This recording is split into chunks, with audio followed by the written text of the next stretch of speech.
Hey everyone, today we're checking out the brand new Superman Unlimited Issue 1, and yes, Superman just got a major power boost. This new series is written by Dan Slott, a legendary Marvel writer known for his work on Spider-Man. Now, he's working with DC, and right from the first issue, he's giving Superman some big upgrade. The story does a great job of honoring Superman's past while setting up exciting things for the future. It all starts in Metropolis at the Daily Planet. Lois Lane, now the chief editor, announces a big change. The Planet is no longer just a city newspaper. It's expanding into a global media network with offices in major cities, even places like Gotham and Themyscira. They'll run 24-hour news channels and help fact-check major social media platforms. Lois introduces the person making all of this possible, Imani Edge. She's a powerful businesswoman funding the planet's transformation. She tells the newsroom that while some billionaires choose to fight diseases or climate change, she believes misinformation is the biggest threat today. That's why she chose the Daily Planet as the foundation of her media empire. Clark Kent raises his hand and says, "Truth, Miss Edge. At the Daily Planet, we're committed to fighting for truth and justice." Another reporter cuts in and asks if this is just a branding move. Imani responds that she'll stay in the background and that all the final decisions will come from Lois Lane. She offers Lois a handshake, saying that with this deal, Lois is about to become the most powerful woman in media. Lois takes her hand and says thank you, adding that this change is about more than just her. It's about all of them working together. Before she can finish, Clark hears a cry for help with his super hearing. He quickly excuses himself to handle the emergency. Imani watches him leave and says to Lois,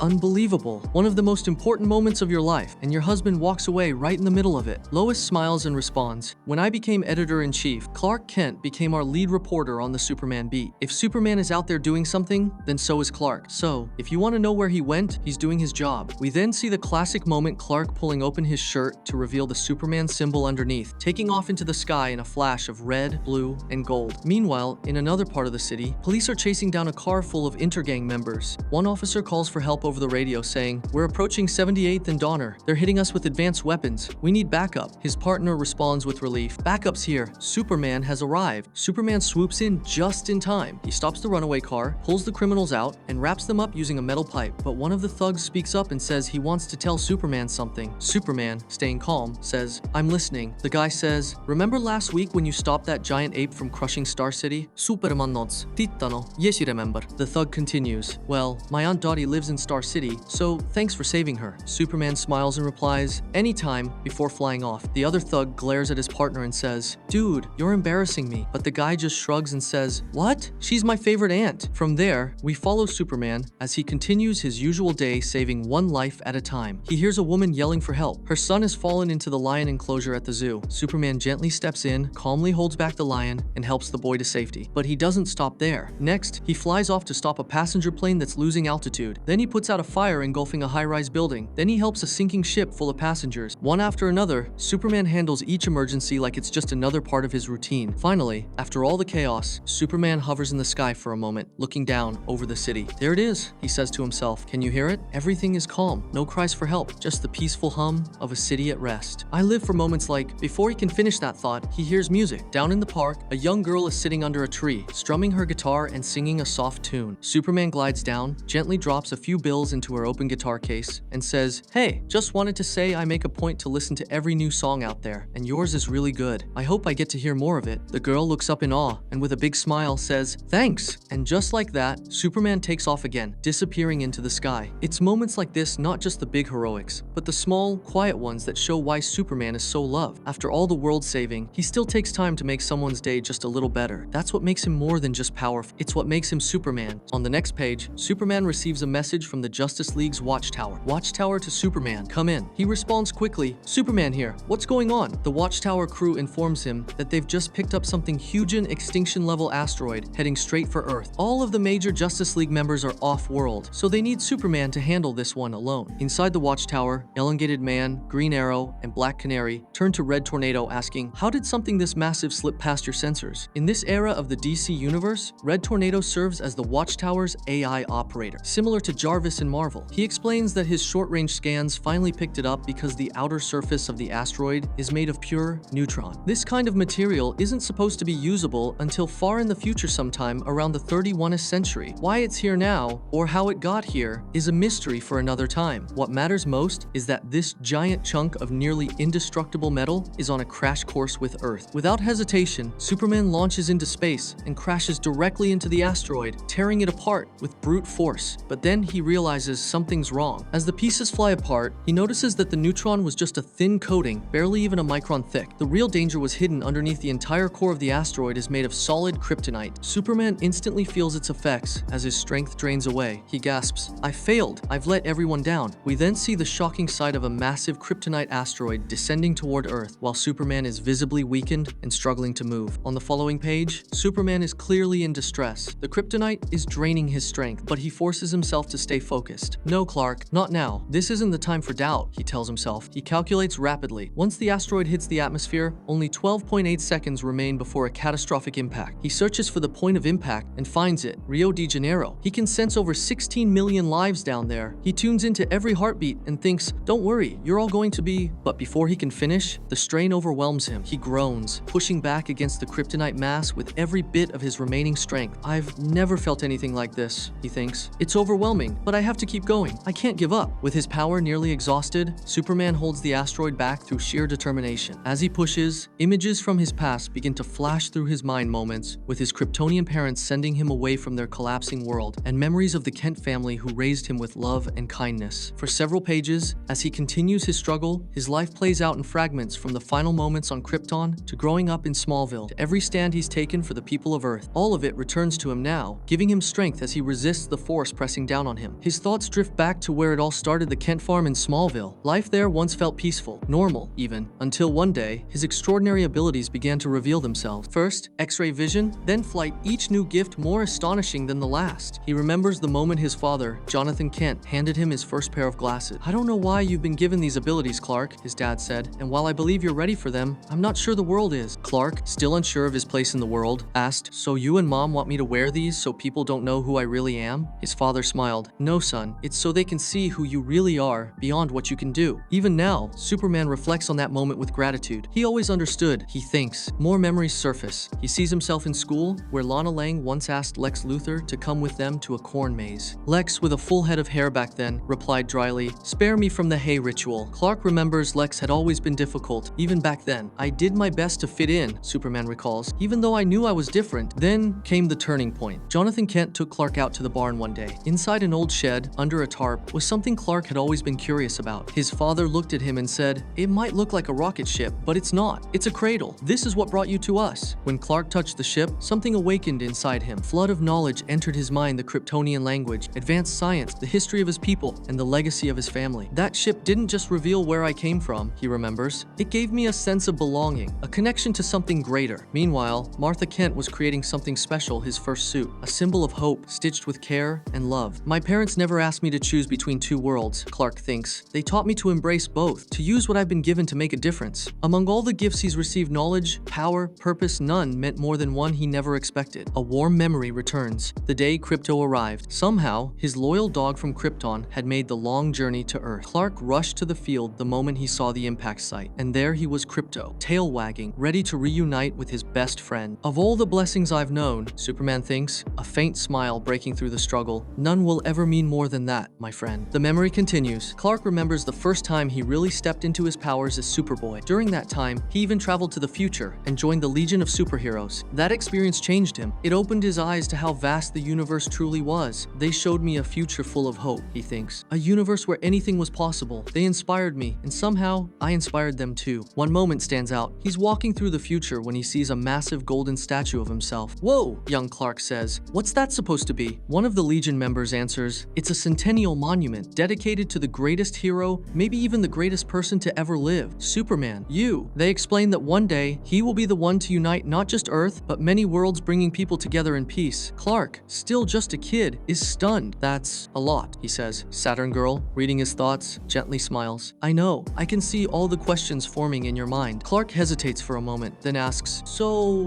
at some point in my future, I get an eagle?" In the present, Superman reflects with a quiet chuckle. "Saturn Girl tried to erase the memory from my mind," he thinks. "But some ideas, they're just too big to forget." That idea, that future, stayed with him. It became something he couldn't ignore. The weight of what was ahead, what he was meant to become, kept growing. And that's when he knew Superboy wasn't enough anymore. He had to go out into the world, to grow, to learn everything he could about the planet, about people, and about himself. "I had to become the best version of me," he remembers. "Not just for myself, but for the future, for everyone who believed in me." Before leaving, he says goodbye to Jonathan and Martha Kent. Standing at the edge of the farm, he looks back with love and says, "I think I finally understand why I have these powers, Pa. But no matter where I go, you and Ma will always be my home. You're my whole world." He then travels north all the way to the Arctic Circle. There, among the ice and solitude, he creates something new, a base where he can train, learn, and prepare. The Fortress of Solitude. "I always did my best," he thinks, "but I knew I could be better. I had all the tools, all the knowledge, but what I needed most was perspective." He looks out over the earth from the fortress, the beginning of his next chapter. And just like Superman needed a clearer view of the world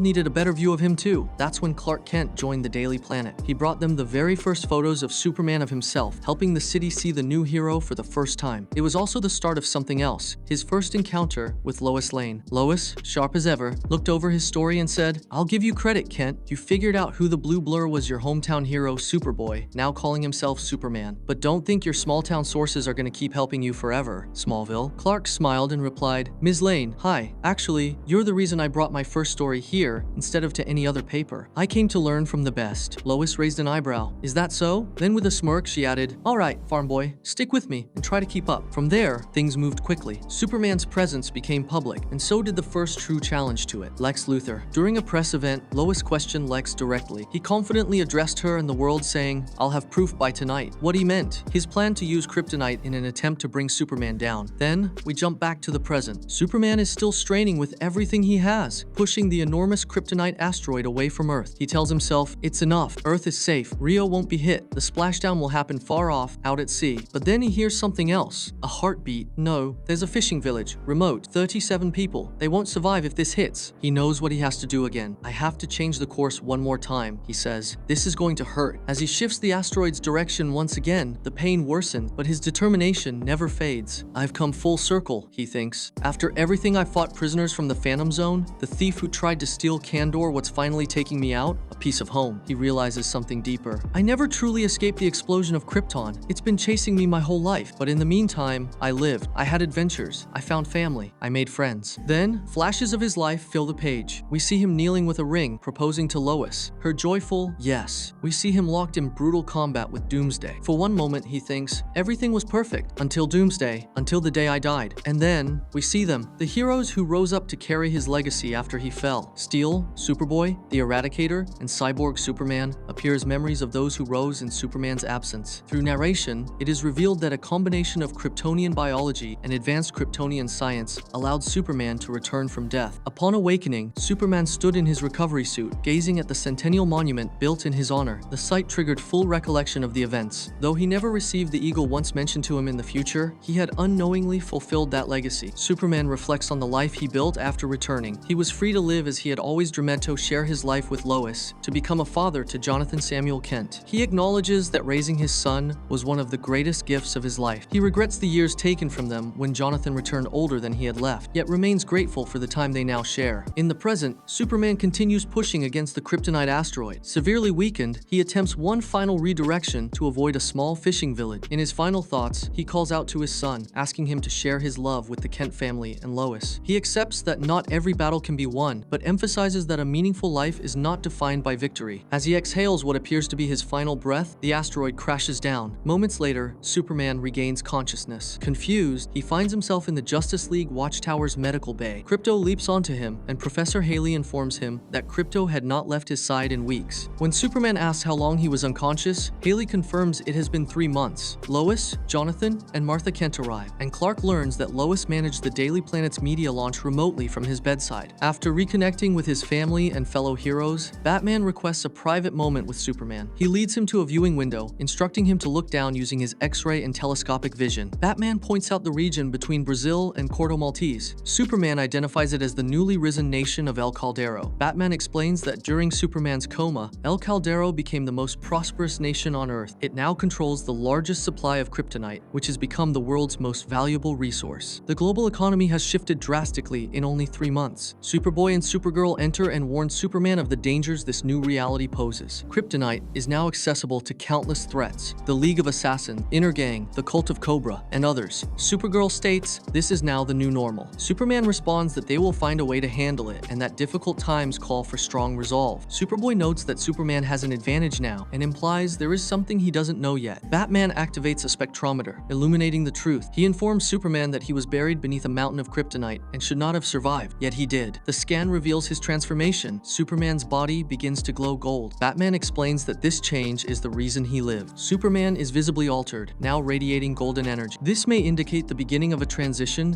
into a form similar to Superman 1,000,000, a future version of the character known for godlike powers and kryptonite immunity. Superboy reiterates that Superman is now the only Kryptonian capable of withstanding kryptonite exposure, highlighting the significance of the transformation. The full meaning behind this golden evolution is unknown, and the cause remains unexplained. Further answers are expected in the following issue. What is clear is that Superman has undergone a significant power upgrade, potentially the greatest in his history. This first issue not only explores Superman's past, but establishes a new path forward. It honors his legacy while introducing profound changes. The transformation into a golden form signals a new era, one with far-reaching implications for Superman, his allies, and the world.